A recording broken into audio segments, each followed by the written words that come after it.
जी बिस्मिल्लाहिर्रहमानिर्रहीम। डीएनए के हवाले से मेरा टॉपिक चल रहा था, तो हमने दो आज मॉडल की बात करनी है। एक है एक्सरे डिफ्रैक्शन मॉडल और दूसरा है डीएनए स्केल मॉडल।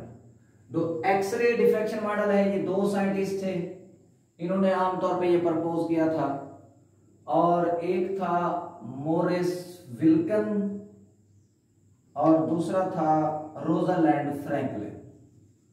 तो मोरिस विल्कन्स ने और रोजालैंड फ्रैंकलिन ने ये मॉडल पेश किया था, एक्सरे डिफ्रैक्शन मॉडल। इसके मुताबिक क्या था कि ये देखिए, ये डीएनए का एक मॉलिक्यूल है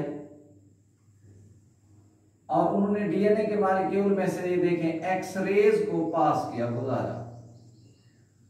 बिल्कुल उसी तरह कि जैसे हम एक्सरेज करवाते हैं तो हमारे बॉडी के इंटरनल ऑर्गन का आगे फोटोग्राफिक प्लेट पे अक्स बन जाता है। सेम उसी तरह ये, जैसे आप देख सकते हैं कि ये मेरी हैंड है, अब इसमें से देखें लाइट आ रही है तो आगे जिन हिस्सों से लाइट नहीं गुजरी तो उसका आगे अक्स बन गया।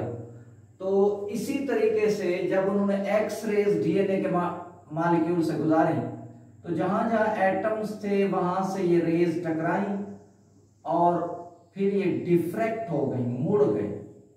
तो मुड़ने की वजह से आगे जो मॉडल हासिल हुआ, जो स्ट्रक्चर हासिल हुई फोटोग्राफिक प्लेट पे, इसको नाम दिया गया एक्स-रे डिफ्रैक्शन मॉडल। और ये मोरिस विल्कन और रोजालैंड फ्रैंकलिन ने हासिल किया था। इसके बाद जेम्स वाटसन और फ्रांसिस क्रिक, जेम्स वाटसन और फ्रांसिस क्रिक ने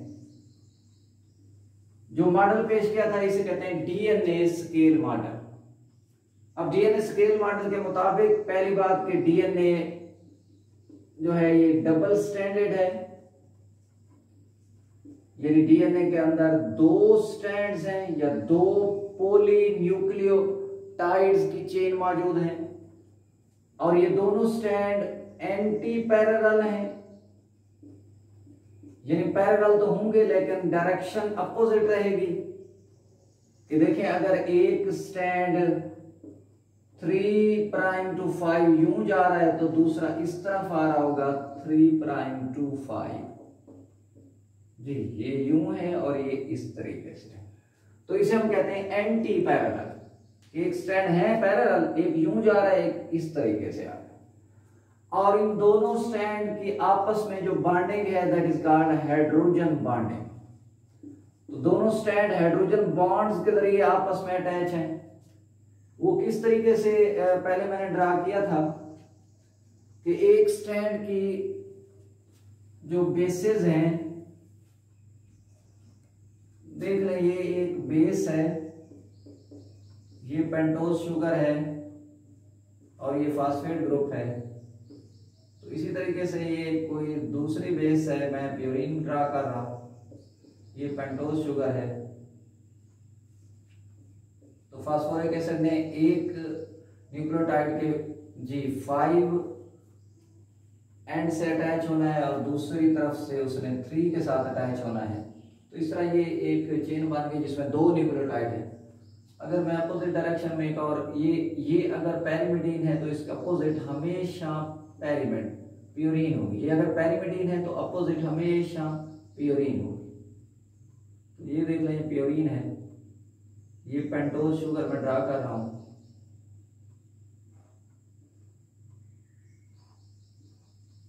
ये पेंटोज शुगर है और ये उसका 3 एंड है और इसी तरह ये वाला 5 एंड होगा। ये अगर प्यूरिन है तो इसके अपोजिट पैरिमिडीन होगी, सिंगल रिंग वाली होगी। इसलिए कि एक तरफ अगर पैरिमिडीन है तो दूसरी तरफ प्यूरिन होती है, तो डीएनए का जो डायमीटर है वो यूनिफॉर्म रहता है। जी, ये मैं इसकी अटैचमेंट एक और पेंटोज शुगर से दिखा देता हूं। तो इसके ये देखें,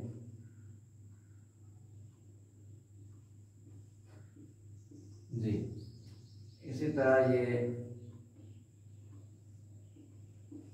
ये अटैचमेंट है। जी आप देख सकते हैं कि ये 2 स्टैंड मैंने ड्रा किए। ये वाला देखें OH फ्री रहेगा यहाँ 3 पे, यहाँ OH फ्री रहेगा 5 पे, तो ये यूं ऐसे जा रहा है। और ये वाला देखें यहाँ OH फ्री रहेगा 3 पे और यहाँ OH फ्री रहेगा 5 पे। तो ये दोनों स्टैंड हैं पैरेलल लेकिन एंटी पैरेलल है। अब इन दोनों स्टैंड की जो बेसेस होती हैं, मतलब ये वाली बेसेस हैं, इनके आपस में जो बॉन्डिंग डेवलप होती है उसे हम नाम देते हैं जी हाइड्रोजन बॉन्डिंग। और ये हाइड्रोजन बॉन्डिंग जो है ये अमूमन अगर फर्ज करें ये G है और ये C है, तो G और C के दरमियान ट्रिपल हाइड्रोजन बॉन्डिंग होगी। इसका मतलब 3 जगह पे चांस है कि यहाँ हाइड्रोजन बॉन्डिंग बन सकती है। इसी तरह अगर फर्ज करें ये A है और ये वाला T है, तो A और T के दरमियान हाइड्रोजन बॉन्डिंग जो है ये डबल होगी, जिसकी वजह से ये दोनों स्टैंड एक दूसरे से अलग नहीं होते, हेल्ड होते हैं। और ये दोनों स्टैंड डबल हेलिकल फॉर्म में काइल्ड होते हैं, दोहरे स्प्रिंग की तरह बल खाए होते हैं, डबल हेलिकल फॉर्म में होते हैं। देखिए ये डबल हेलिकल फॉर्म में है और यहां से यहां तक इनका एक टर्न होता है, ये सिंगल टर्न है यहां से यहां तक। और इस एक टर्न में 1 base pair, 2 base pair, 3, 4, 5 base pair, 6, 7, 8, 9, 10, तो जी 10 बेस पेयर मौजूद होती हैं जी डीएनए के सिंगल टर्न में। तो यहां से यहां तक एक पूरा टर्न है।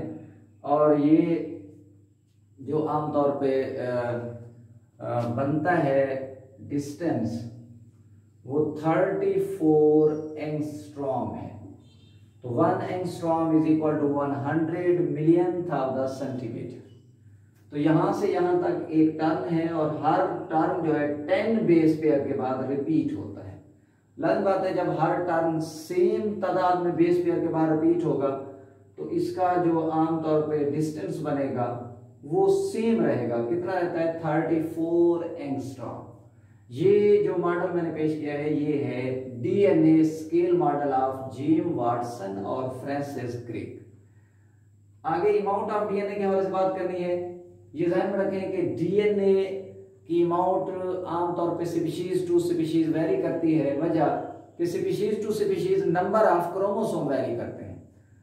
तो अगर एक स्पीशीज में हम बात करें तो क्योंकि डीएनए पाया जाता है क्रोमोसोम के अंदर, तो डीएनए जब क्रोमोसोम में है तो एक स्पीशीज के अंदर ऐसे सेल जिनमें डीएनए की जिनमें क्रोमोसोम की अमाउंट जो है वो सेम होगी, तो क्योंकि क्रोमोसोम के अंदर डीएनए है तो डीएनए भी सेम रहेगा। हाँ, अगर उनके किसी सेल में, जैसे जर्म सेल है जिसे स्पर्मजाइट कहते हैं, तो उनके किसी सेल में अगर डीएनए जो है वो हाफ हो जाएगा तो इसका मतलब है वहां क्रोमोसोम की तादाद भी हाफ थी। फॉर एग्जांपल हम बात करना चाहें कि आमतौर पे चिकन है जी, उनके अंदर अगर देखना चाहें कि आमतौर पे डीएनए की अमाउंट पाइकोग्राम में, तो रेड ब्लड सेल जो है उनके अंदर डीएनए की जो अमाउंट है वो 2.3 है। इसी तरह जो आमतौर पे लीवर सेल है वहां डीएनए की अमाउंट है 2.4। इसी तरह जो किडनी सेल है वहां पे किडनी सेल के अंदर डीएनए की अमाउंट भी 2.4 है। और जो स्पर्म सेल है उनमें हाफ हो जाएगी, नियरली अबाउट 1.3। तो आप देख सकते हैं कि इन 3 किस्म के सेल में डीएनए की अमाउंट सेम है, वजह कि इनके अंदर सेम नंबर ऑफ क्रोमोसोम है। स्पर्म में क्यों हाफ हो गई है? क्योंकि वहां क्रोमोसोम भी हाफ है। इसी तरह ये मैंने चिकन की बात की, अगर मैं कार्प फिश के हवाले से बात करूं तो वहां आमतौर पे जो डीएनए है वो 3.3 है रेड ब्लड सेल में, 3.3 लीवर सेल में, 3.3 जो है किडनी सेल में, और स्पर्म सेल में जी तकरीबन हाफ 1.6 है। तो इससे ये बात क्लियर हो जाती है कि ये 3 सोमैटिक सेल थे, ये जर्म सेल है। तो सोमैटिक सेल में क्योंकि क्रोमोसोम सेम है तो डीएनए की अमाउंट भी सेम रहेगी जी। एक येलो बॉक्स में आगे बात लिखी हुई है कि किसी भी ऑर्गेनिज्म की जो स्ट्रक्चर है या फंक्शन है उसको कंट्रोल करते हैं छोटे छोटे डीएनए के अंदर पाए जाने वाले यूनिट। उन यूनिट को हम जीन कहते हैं। यानी डीएनए के अंदर यूनिट्स मौजूद हैं, इन यूनिट्स को हम कहते हैं जीन्स। तो ये जीन जो है ये आमतौर पे हमारी तमाम तरह एक्टिविटीज चाहे स्ट्रक्चर के हवाले से हैं चाहे फंक्शन के हवाले से उनको कंट्रोल करते हैं। और जीन के अंदर होता क्या है, सीक्वेंस ऑफ बेसेस, कि बेसेस की जो एक खास तरतीब होती है जिसमें कई 100 बेसेस होती हैं, कई सैकड़ों बेसेस होती हैं, वो मिलकर बनाती हैं जीन्स।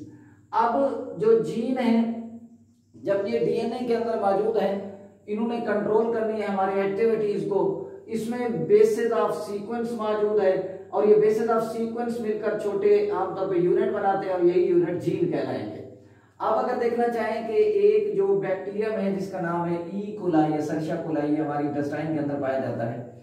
जो ई कोलाई है ये ऐसा बैक्टीरियम है जिसके अंदर सिंगल क्रोमोसोम है, यानी डीएनए का एक डबल स्ट्रैंडेड मॉलिक्यूल होगा और उसमें नियरली अबाउट एक स्ट्रैंड में 5 मिलियन बेसेस होती हैं, दोनों में 5 मिलियन बेस पेयर हो जाएंगे, तो एक स्ट्रैंड में 5 मिलियन बेसेस होती हैं। अगर हम ये एक्चुअल तादाद की बात करें कि ये 5 मिलियन बेसेस एक्चुअल हैं कितनी, तकरीबन जो है 46,39,221 बेस पेयर हैं उनके डीएनए के अंदर, और जिसकी वजह से जी 4 to 88 टाइप किस्म की, यानी 4,288 टाइप्स की प्रोटीन ये बना सकता है। इसी तरह हीमोफीलिया इन्फ्लुएंजा एक ऐसा माइक्रोब्स है, ऐसा आमतौर पे बैक्टीरियम है जिसका सबसे पहले जीन सीक्वेंसिंग किया गया। जीन सीक्वेंसिंग से मुराद होता है कि जीन के अंदर बेसिस की तरतीब को देखा गया 28 जुलाई इन 1995 में। अल्लाह।